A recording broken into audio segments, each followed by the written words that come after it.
source is at? Don't look away. Fire my wife. Don't look away. It won't Your do it. I'm the inclination last is one going to be here to look from. away, but don't. Where's she at? Where's she at? She fired my wife! You're all dead! You're all dead! Where you at, Shay? It is the unfortunate reality in our nation. We can hope it won't happen to us. But if we find ourselves in the middle of a killer's rampage, seconds, courage, and knowledge is our best shot. Don't look away.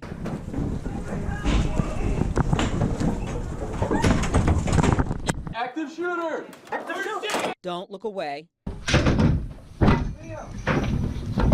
Don't look away.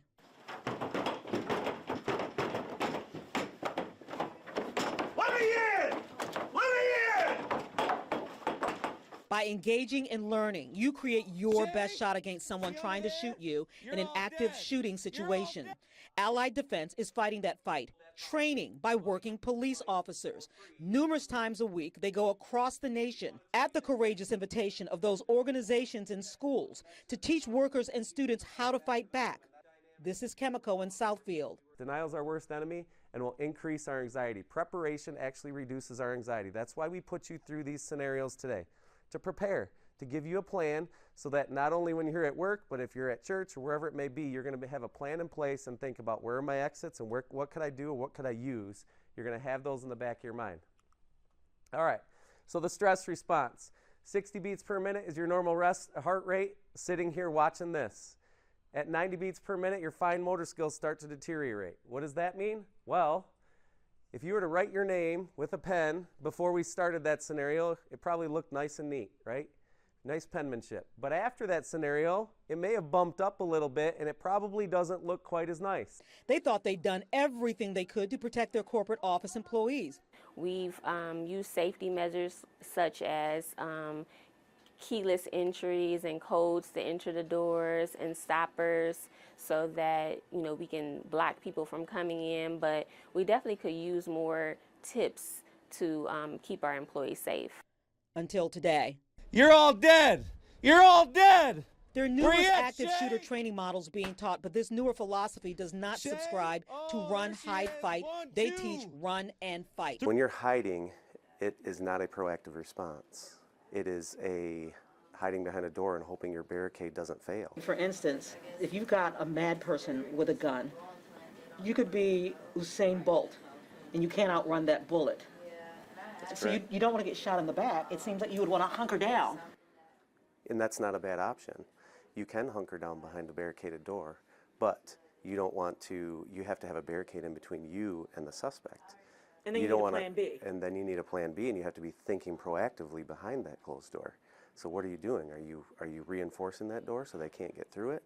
Are you thinking about an escape option? What are you doing? Because if you're just hiding behind that closed door, if it fails, you have to be ready. They're not saying don't hide. They're saying if you have to, it's just not enough. You have to be prepared to fight too. So the group is tested before the actual training to see how they'll react and to figure out their defaults. An uninformed default is flee, freeze, fight. Shay? Oh, there she is. 1, 2, 3, 4, 5. Jennifer has actually been in an active shooter scenario many years ago. I witnessed a brutality in the past of someone getting beaten by the police and killed. Then I witnessed someone else getting shot. So to have this to come to our job, no place is safe, not even in the stores. You hear about the students, and I have relatives that was up at Michigan State wondering if they were safe. And then you hear about 6 more children in another state shot.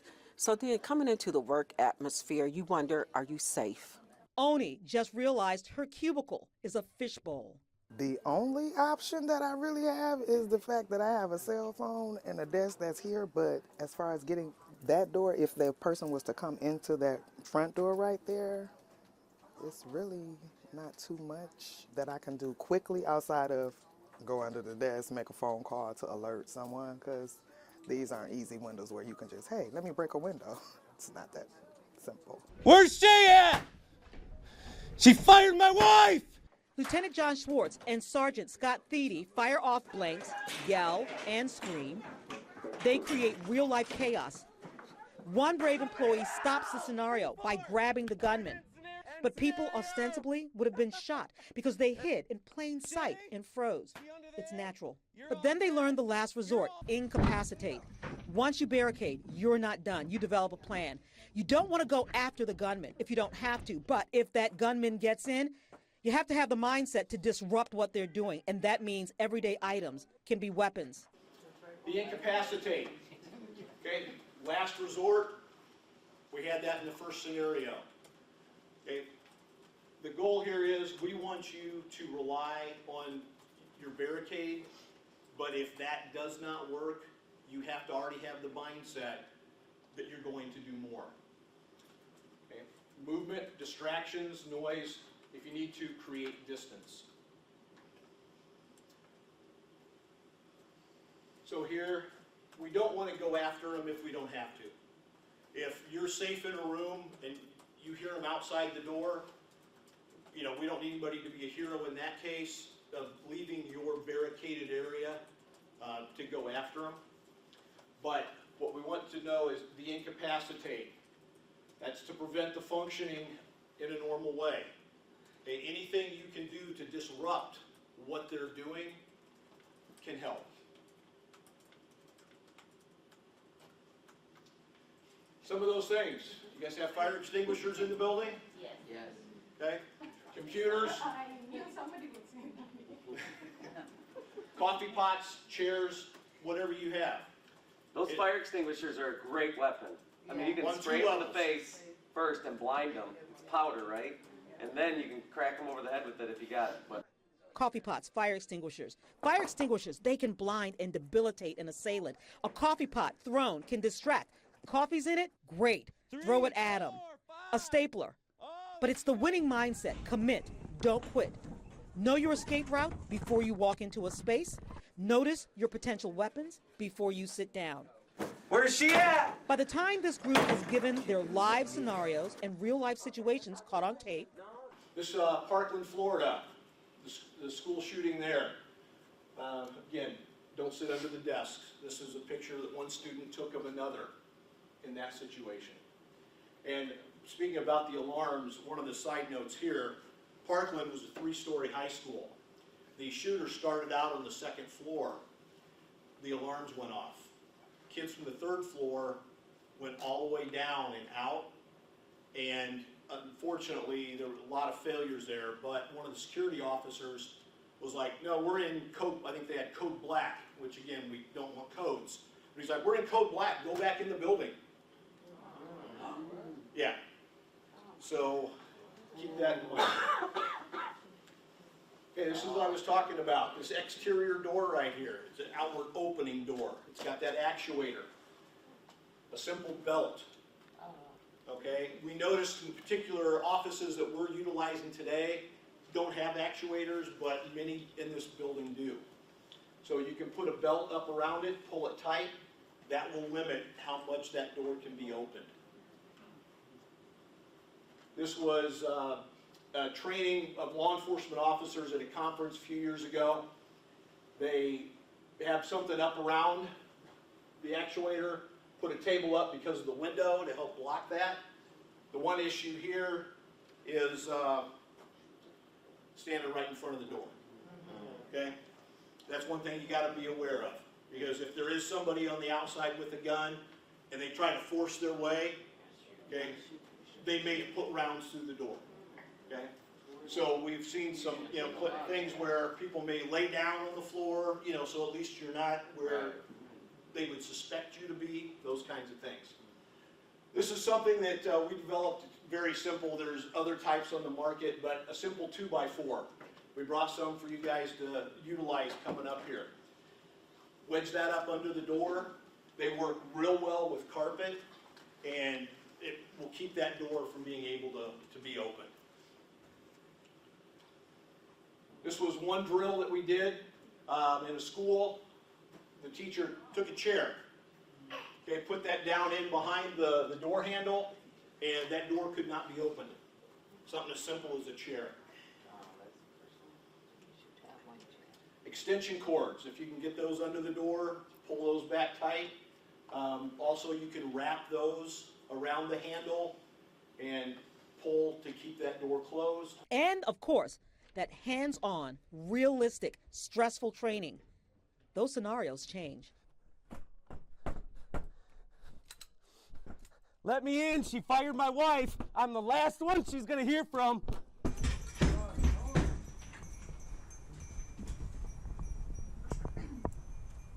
In this office, Shay, the HR director, the gunman is yelling her name. Hey, Shay, what's that like for him to be yelling your name? That was definitely triggering for me. Definitely, for sure. Are you okay? Yes, I'm good. I'm good. But this is a real experience, and I think it's necessary. She's inside the room with the big boss's administrative assistant. They do everything they've been taught, but then they realize there are holes in their security. Yeah, we need some life on these stores. Yeah. And then if it was real too, we would be able to move this stuff and like really move it, not. Yeah. No, I need to get those extra locks added. We do have padlocks on the exterior doors. They need to be added to the conference room.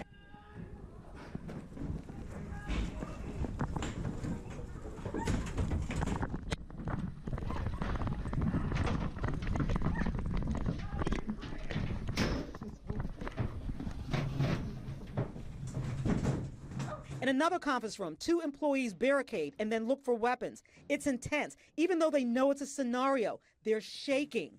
This feels real.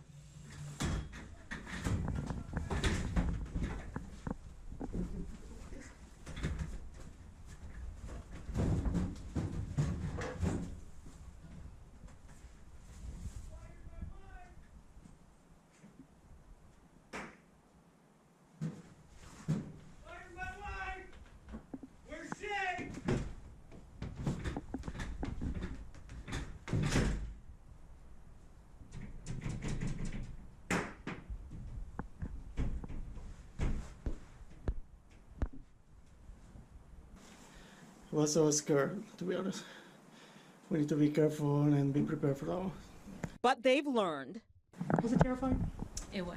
What was terrifying about it? Just knowing that an active shooter is in the building and you just have to go with your first mind.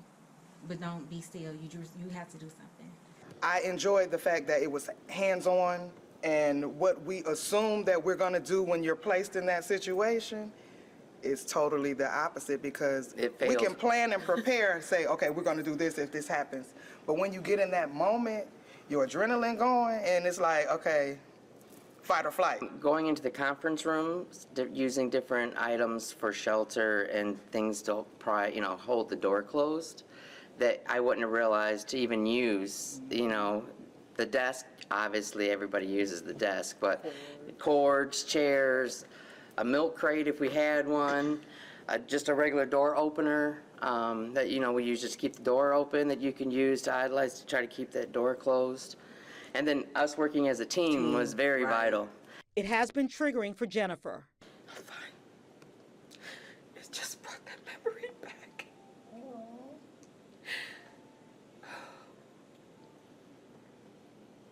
Was this good training for you?